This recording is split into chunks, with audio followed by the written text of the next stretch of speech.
On the podcast this week, we share the success triangle. Yes, the only formula you need for business success. Welcome to the Profit Cash Growth Podcast. This is the podcast for 6 and 7 figure business owners who are looking to grow a financially successful business. My co-host, Claire Hancott, is a finance director, chartered accountant and entrepreneur. And every week, I'll be exploring guidance and frameworks designed to help you increase your profits, improve your cash flow and grow your business. Right, Claire, what's going on in your world this week? Well, we watched somebody set fire to a speed camera last night, didn't we? It's very bizarre. Yeah, we got in the taxi on the way home. It was like 10:30, and I did not know you were going to say that. A bit of commotion in the road, wasn't there? The cars were stopped right in front of us, and we didn't really understand what was going on. At first, I thought people were setting off fireworks, and then as we drove past, it turned out they'd set fire to the speed camera. But we drove back past it this morning, and they haven't really done much damage, had they? No, we definitely do live in a very divisive world where people are now setting fire to speed cameras, aren't they? I said to you, I wonder what they were hoping to achieve. Do you think they were caught by the speed camera, stopped, because they did stop their car. Their car was blocking the road while they were setting fire to the speed camera. So they've caused all this commotion on the road where it's now creating a massive audience for their criminal offence. And I just thought that's just like, it just feels like human rage in the fact they've just been caught and they're trying to like discard the evidence or something. Yeah, it really does make me feel sometimes that we do live in lawless Britain. You know, in our little town of Leighton Buzzard, there's not a huge amount of crime for sure. So when people talk about what's going on, we do feel a little bit in our bubble. But then you see people doing things like that. There was no attempt to disguise their number plate, to cover their faces. And this was the leafy village of Woburn as well. Yeah, maybe Britain is a bit lawless. But yeah, that's what's going on for me. Great week, great week. Well, let's see what's been going on in the news this week, Claire, for this week's News Story of the Week.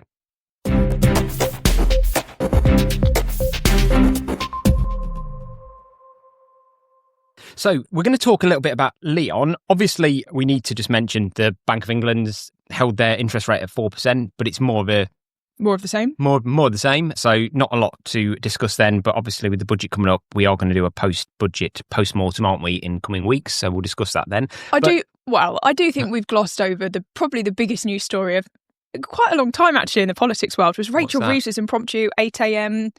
broadcast to the nation. Yeah, but I just think it's pointless talking about it. It's not interesting. We can't control it. It's not interesting. It's not interesting to business owners. We all know stuff's going to happen. We'll have because we'll do a post-mortem of the budget and have a bit of a chat about what effect that might have. But let's not try and worry about it too much. Let's try and focus more on business priorities. So this week's story that I picked out is Leon, as in the fast food chain. Leon founder buys the chain back from Asda at a healthy discount. I thought this was an interesting one because, so the story is that John Vincent, who founded Leon, which is, how would you describe Leon, Claire? Well, now or when I used to love Leon? What's your perception of the brand Leon and how does it work? Leon was like the hot food version of Pret, where you could go and get, everyday stuff like sandwiches and salads and things like that, but it was healthy and hot food. Yeah. But that was probably 10 years ago. And the only Leon that I now really know is we've got one in our local Asda, and it's disgusting. It's just like over-processed rice and bread and just junk food, really, and it's just turned into another one of those junk food places. Yeah, it certainly seems a bit more McDonald'sy than I thought it would be. It's like a bit like Taco Bell is how it kind of feels when you go into it. I feel like 5 years ago when I went, the only other time I've been in one, when I stopped on a motorway service station about 5 years ago, and you used to be able to get these like protein pots with the egg in and the breakfast thing, and it seemed like kind of like they were thinking about the nutritional value of things, and it was just trying to talk to a specific audience. And now it just talks to everyone. That was their brand line, wasn't it? Yeah. That it was healthy food. It was fast, healthy food or something like that. They had like a tagline like that. Well, that's interesting. Actually, they do have a tagline. This is what the founder said he's trying to bring back to Leon as he's bought it. And it's not what you think it is, actually. Their tagline is best fast food served with the biggest welcome, which doesn't really say anything about the nutritional value. So it's interesting that he thinks that's what he's trying to bring back to it. But basically, the story is that he sold the business to the Isa brothers, who are the guys, the Asda. Yeah, the EG guys that own the EG forecourts, and then bought Asda, and then they bought Leon. They actually gave Leon to the CEO of Asda to manage under the Asda brand. And you can probably see why the two things didn't really work. I don't see Leon at all fitting with what would be Asda's. Asda is like cheap food, not great quality ingredients, all those budget things. Friendly. Budget friendly with Leon, which is going to be, it's going to cost money because if you're going to put quality ingredients in things and real high nutritional value. So you can see how it's probably not done what it should have done over that period under that management, and why that would have been the wrong decision. It was definitely a weird fit with Asda for sure. I mean, maybe the brand that we thought we knew, like saying it was a bit like Pret, it perhaps isn't what they saw themselves as at the start. But for sure, it seemed like a misalignment to go from this healthy fast food to Asda, which, let's face it, when you go into, we've got a massive Asda superstore in Milton Keynes, haven't we? And it's got a big food court in it. It's like Greg's, bubble tea, pizza. I think there's like some fried chicken in there. Even when you go to the sushi stand, there's no sashimi or avocado or anything like that. It's all sort of rice and fried chicken and things like that, even in the sushi counter. So it's definitely a very different demographic, and it's questionable why they aligned it with Asda in the first place. However, the story is, how much money did he make buying it back, Simon? Well, he obviously sold it 100 million. He only paid 30 million for it, buying it back. Now, this is only... How many years later? 4 years. 4. He sold it in 2021. He's just bought it back at 30 million, having sold it for 100 million. But he is buying a liability. I mean, last year it turned over about 62 million, but made a loss of 8.4 million. But that is a smaller loss than the year before of 19 million. So this is a highly loss-making business. So he obviously really thinks he can bring it back. What I was thinking most when I was reading this is, I'm working with quite a few businesses at the moment, supporting them in selling their business. So working on the sell side when they're going through the sell process and acting as their accountant then. And a lot of the time, there's deferred consideration, as is quite common with most small business sales. And I'm working on 2 at the moment, and the business owners have been offered essentially a hold over the shares. So if the buyer fails to make all the deferred consideration, they can get the business back. Yeah. And I keep saying to these 2 particular business owners that are actually, firstly, retiring, but secondly, I'm like, if they cannot afford to make those deferred consideration payments, it's because something's gone wrong with the business. So why do you want it back? You're getting a liability back. You're giving away a healthy business. It's cash rich at the moment. You're going to allow somebody to car crash it, and then you're going to get given it back as if that's some sort of reward for the fact that they failed to pay you. Yeah, it doesn't work, does it? And it's just interesting because I wonder the circumstances that Leon was bought back, whether there's more to it than meets the eye, and whether it was around performance. Potentially they had some shares in the agreement or something, and potentially there were some terms and conditions linked to the original sale, which means it was bought back. Yeah, you never really know, do you? Yeah, I mean, I'm sure you could find a lot of the information publicly, but yeah, I just thought it was quite interesting because it links to what I'm seeing with some of the deals that I'm working on at the moment. It certainly continues to show how difficult hospitality is. I mean, there's a reasonable brand. It's got about 82 outlets, and they're just losing a lot of money every year, aren't they? Yeah, they don't have an identity. And I think at the moment, you need a very strong identity. And they don't know the audience they're talking to. Yeah. And if you try and talk to everyone, you talk to no one, is the old saying that goes, isn't it? So anyway, great. So I just thought it was a very interesting story to unpack, Claire, this week. But let's move on to this week's deep dive, where I'm going to give you the formula to success.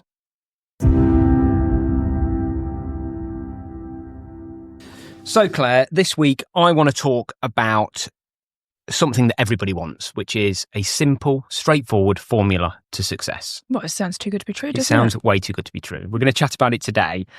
This isn't my formula, but I've heard it this week, and I just wanted to kind of bring it out there because it's really resonated with me in a number of ways. And what I wanted to do is analyse each part of it, and I want to have a chat about whether we agree with it or whether we'd slightly tweak the model slightly. But I personally thought this was really quite interesting. I see lots of evidence of where this works or doesn't work in different business owners' performances. And this is what I'd call the success triangle. And I know how much you love a triangle. I love a triangle. I bring it into everything, don't I? Yeah. And this is this same concept that no one thing achieves anything, and all of those different parts of the triangle have to be in balance to work. This is something that I talk a lot about online on my LinkedIn stuff, and just generally in conversations with people, is that a lot of business gurus, and mostly charlatans really, the people that are pretending to be able to do something for your business, like coaches and things like that, they talk about this one thing. Yeah. And I feel like what this sums up is there is no one thing. You can never just do one thing. There's no magic pill, silver bullet. None of these things exist. It's always a combination of things. Correct. Forget when you're getting started, completely different. There's normally just one thing you've got to do to get your business going. But when you're trying to grow a successful business, it's going to be long-term sustainable, give you the lifestyle that you want, all of those types of things. It's never just one thing. Yeah. And that's why I really like this. Yeah. So let me tell you what the triangle consists of first, and then I just want to talk about one part of it, which I think you'll disagree with the language that's used. I certainly would have done initially, but the more that I've listened to people talk about that, it's opened up more for me. And that is the triangle consisting of hard work on one side. I don't think anyone could dispute hard work. Yeah, it's bloody success. hard work, isn't it, running a business? It's an important sort of ingredient of the recipe. The second part of the triangle would be skill. And the third part of the triangle is luck. Yeah. Now, what do you think about luck being such an important part of the triangle of success? I mean, Jeff Bezos is the luckiest man alive, isn't he? For sure. Isn't it just people say luck when they can't explain why something's happened? Arguably, Jeff Bezos is one of the luckiest guys alive. This is the argument that when he combined his hard work with his skill at exactly the time when the internet was about to take off and he had first mover advantage, which he didn't know was the case, is that not luck? Yeah. Well, we're going to dive into each of the three elements a little bit more, aren't we? And maybe we'll come back to whether luck is the right word or not, because I'm not sure it is. Absolutely. So, should we start with, let's break down each one of these. So let's dive into this concept of hard work. Well, it's not rocket science, is it? It's bloody hard work. You have to put the hours in. If you want a 9 to 5, don't start a business.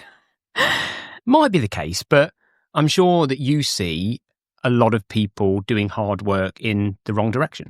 But that's why it's a triangle, isn't it? Because for sure you have to put hard work in, but you've got to combine it with skill.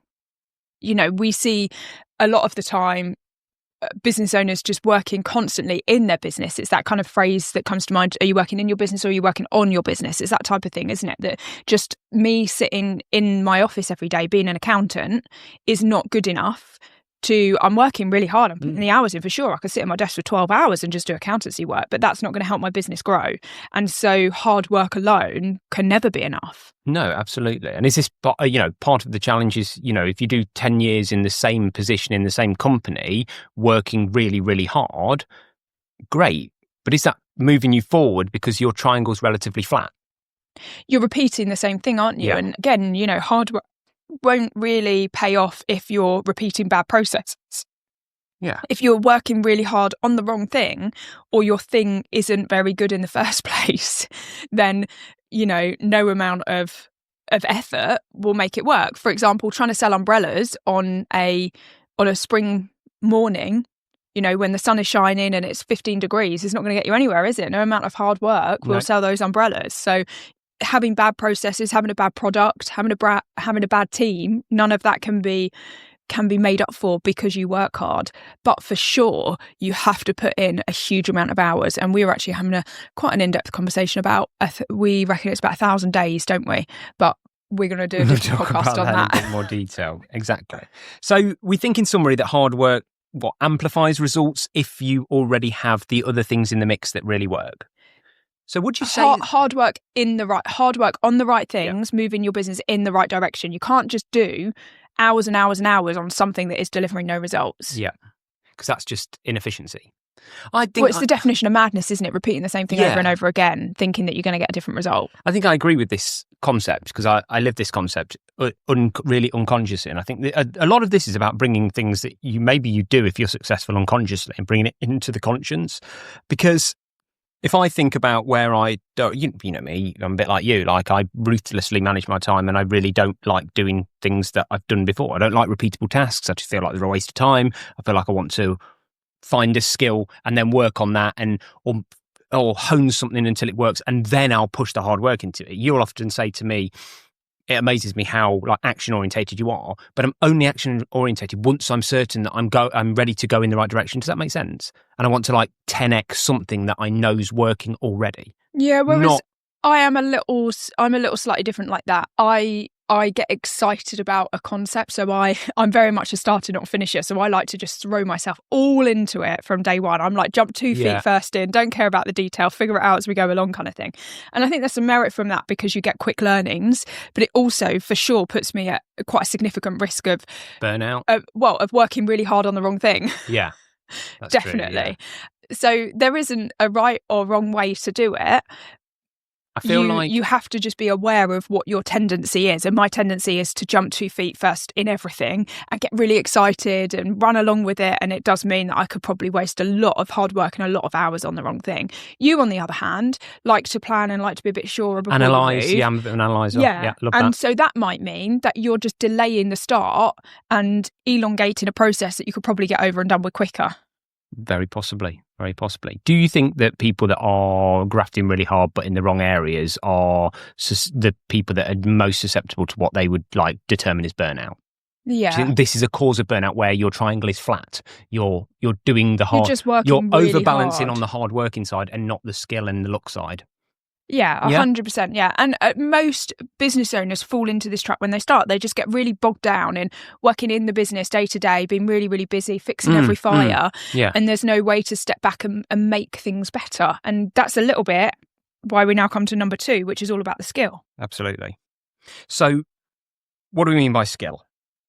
We mean learning something new that you don't already know. We mean upskilling, broadening your skill base, broadening your entire team or your business's skill base.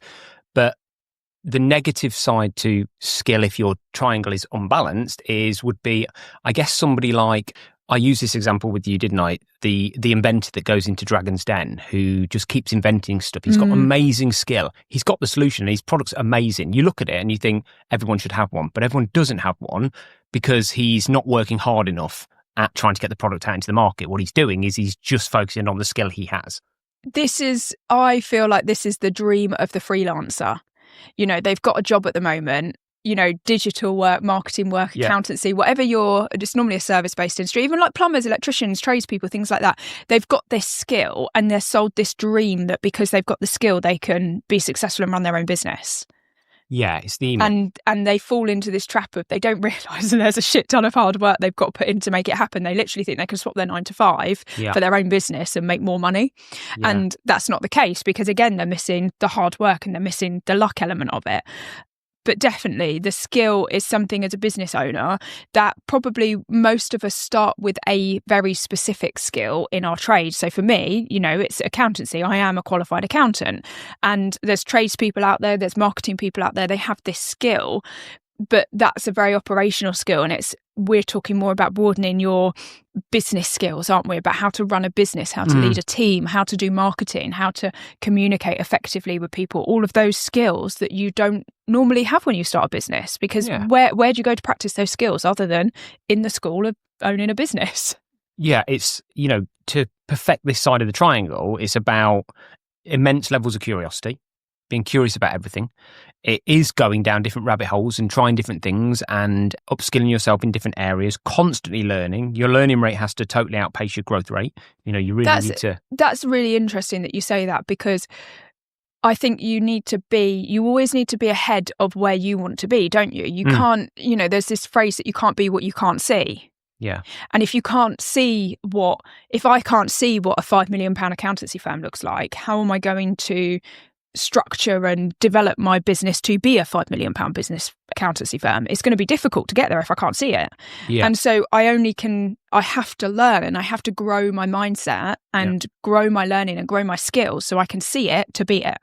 Or even almost reverse engineer it to, you know, as we always say, what would my business look like? And most importantly, what would my skills look like when I'm running a £5 million accountancy practice? And then you can work backwards and fill that gap, work out what the gap in the skill gap is to get to where you want to get to. Yeah. That's kind of one of the kill. It's also a bit like this, you know, in employment, they would say dress for the job that you want, not the job you have, or starting a business. I would always say whenever every business we've ever set up, and it's, granted, it's easier now in the digital age than it was in the physical age, but you want your business to already look from day one like it's significantly bigger than it is, don't you?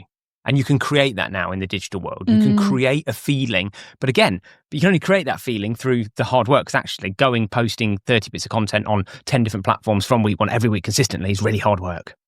Yeah. Coupled with the skill of actually doing it and actually knowing how to work those various platforms.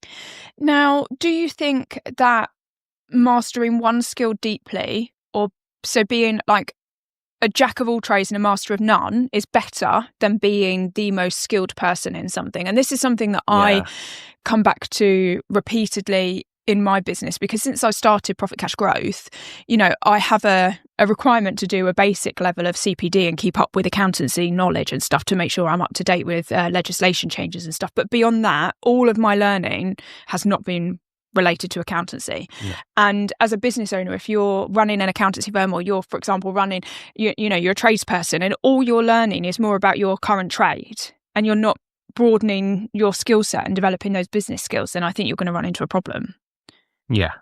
Do you agree that you need to be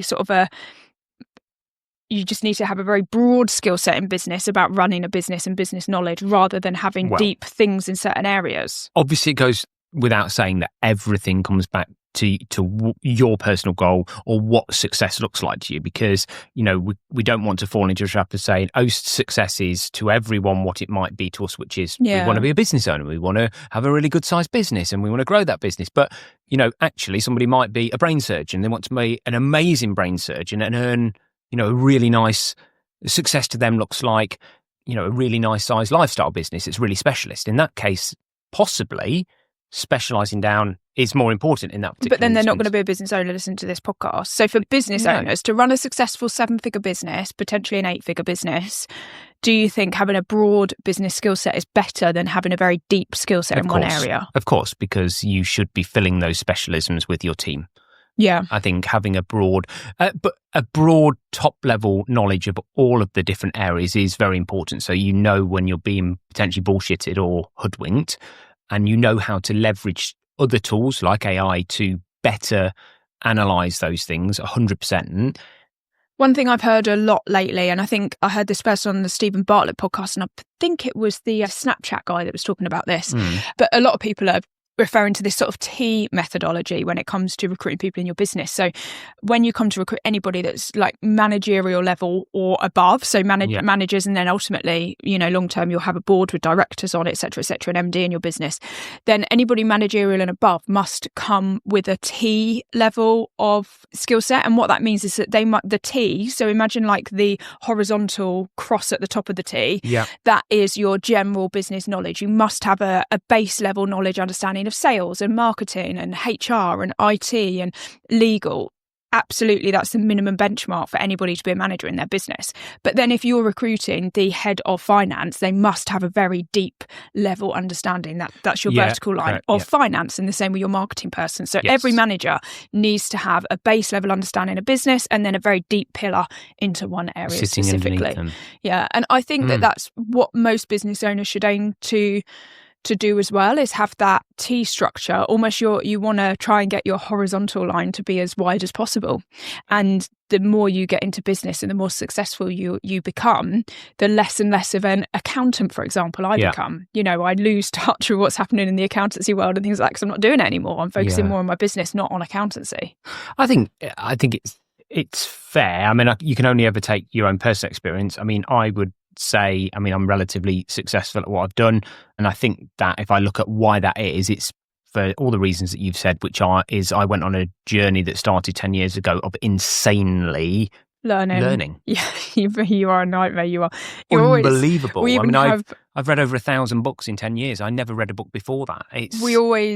When we first got together, I used to joke, if you ever picked up a book, I'd be like, can you even read? Because it was just so strange for you to do that. And you were in the workplace, sort of honing your skill at a very senior level in the workplace, but as a specialist, not a generalist. So and I was only photocopying my experience over and over and over again, and tweaking and making very minute moves forward in that.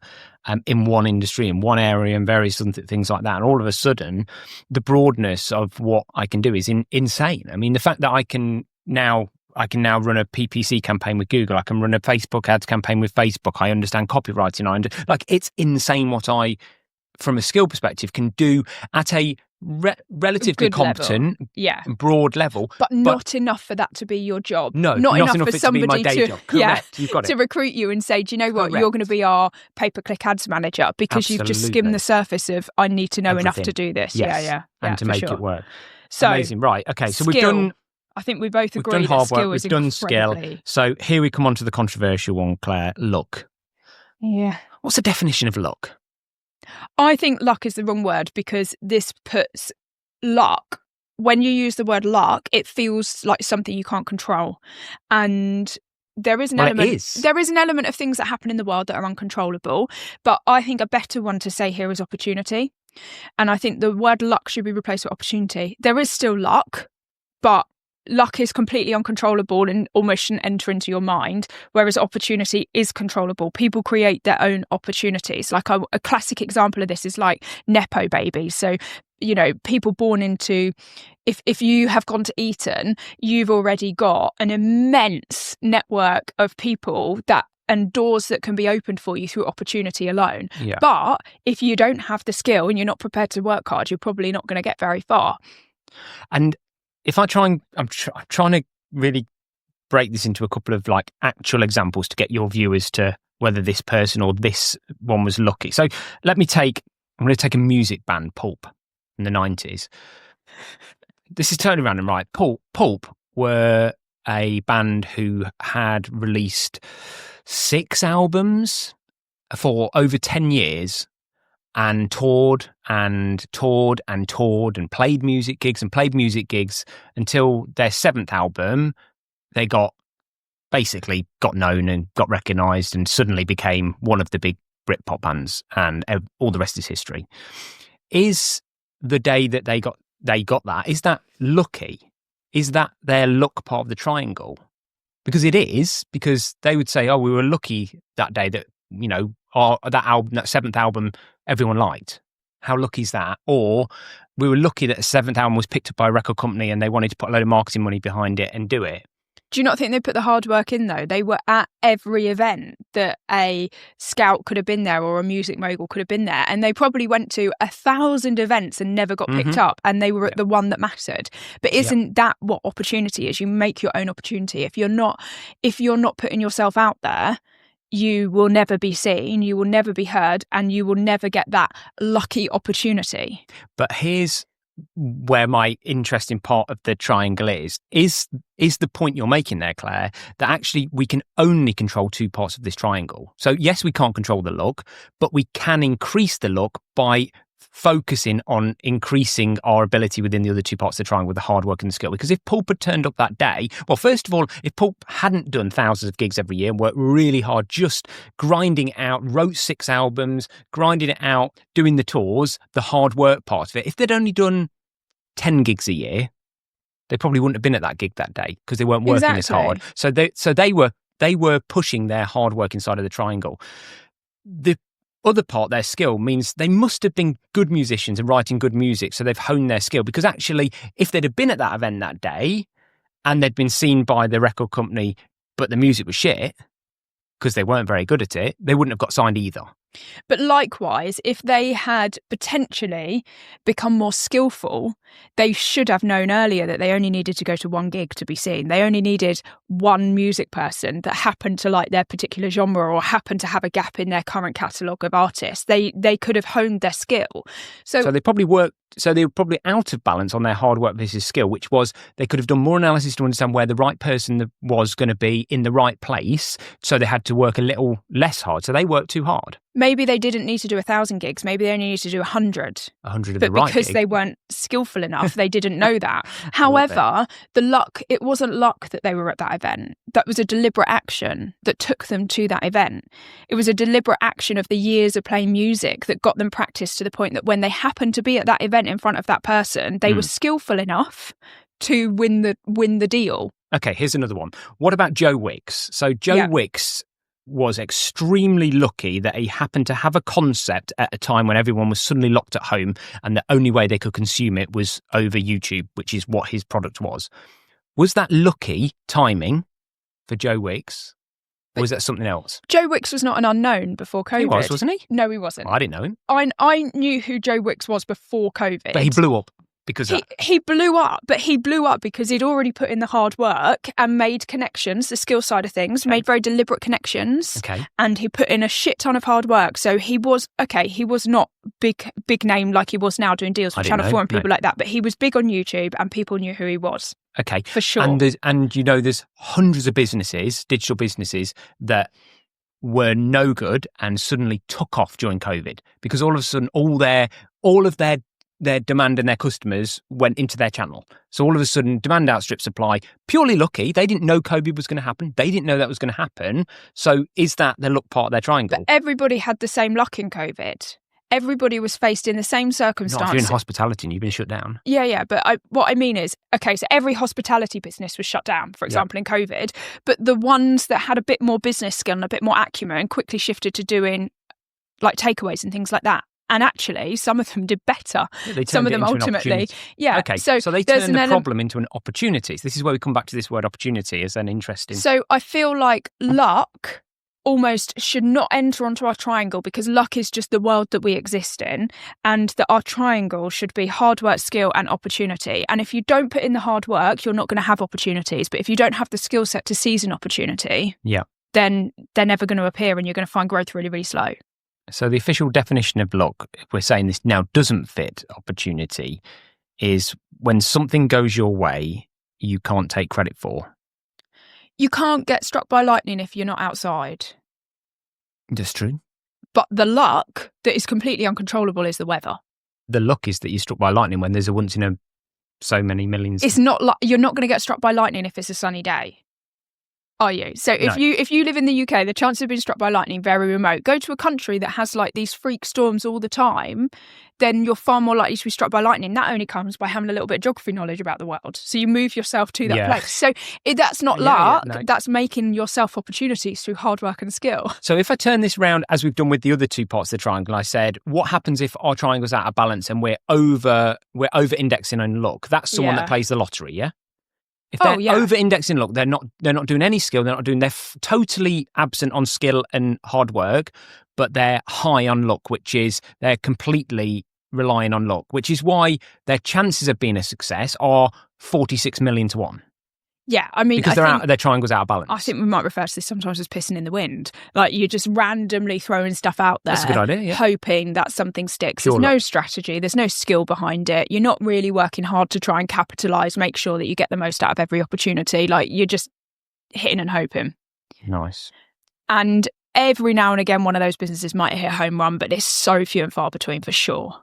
So we've rewritten our triangle into what we think it is, and it's the skill on one side, hard work on the other, and opportunity on the third side. 100%. Are you happy with that? Yeah, I think so.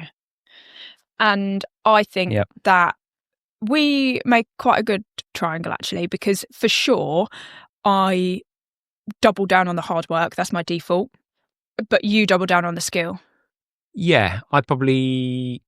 When we have a new... It's hard to say I don't work hard though, isn't it? But it's no, you do work hard, but like at the moment, for example, when we're launching Spread, like our software company that we're going to launch, I've got to focus on skill at that point because I'm unskilled. You've bought books galore, you've been watching YouTube channels, you're skilling yourself up left, right and centre, and I'm focusing on I'm working hard. So we're a good yin and yang to each other, but if we didn't have each other... No, but we'd be screwed. But this is the point of the triangle, but you can only do it, and this goes back to what I said earlier about, but I can't start the hard work part of a business that I know nothing about because I will go off in the wrong direction just peddling water. Yeah. So what you have to do first is you have to say, right, I want to do this. How do I do it? And you've just got to immerse yourself in the skill element before you then start to bring in the hard work element. So, but I see it differently. I see that my learning is going to come from the doing, from the working really hard, making loads of mistakes, figuring out what doesn't work. So I'm not saying that one way is better than the other because I look at you sometimes and I'm like, why didn't I just read that book? Because if I just read that book, I wouldn't have made that mistake. But likewise, you probably look at some of the output that I deliver and you're probably thinking, yeah, that was really bloody good. And you've just read a book for the day, but I've actually done something that's moved the business forward. So... Yeah, well, I mean, I agree, but I just think if I can avoid not having wasted the time, I like to be efficient with the time. So if I can go in the right direction from day one, that would be my default. So great, lovely. So there we go. So what have we got? We've got the hard work, success skill, triangle, and opportunity triangle. This is now the official profit cash growth formula to business success. Do you know what I think we've just summed up at the end there, though? Is most people are going to have a tendency to either work hard or to upskill themselves. I agree. Yeah. Finding that perfect balance is incredibly difficult, and that is where partnerships come in. And if you can find that person true. in your business, be it your husband and wife or, you know, your right-hand person in your business, your second in command, whatever it is, an actual partner in your business, an equity partner. Can balance it off. Whatever it is, focus on that hard work and that skill, because that breeds opportunity and love. But isn't this exactly what, going back to the Dragon's Den thing with the inventor, that's what happens when the dragons see a real opportunity where the inventor's fantastic and they just fill in the hard work and the opportunity bit. Yeah. To make that business a success. Great. Right, let's move on to this week's Profit Cash Growth Extra.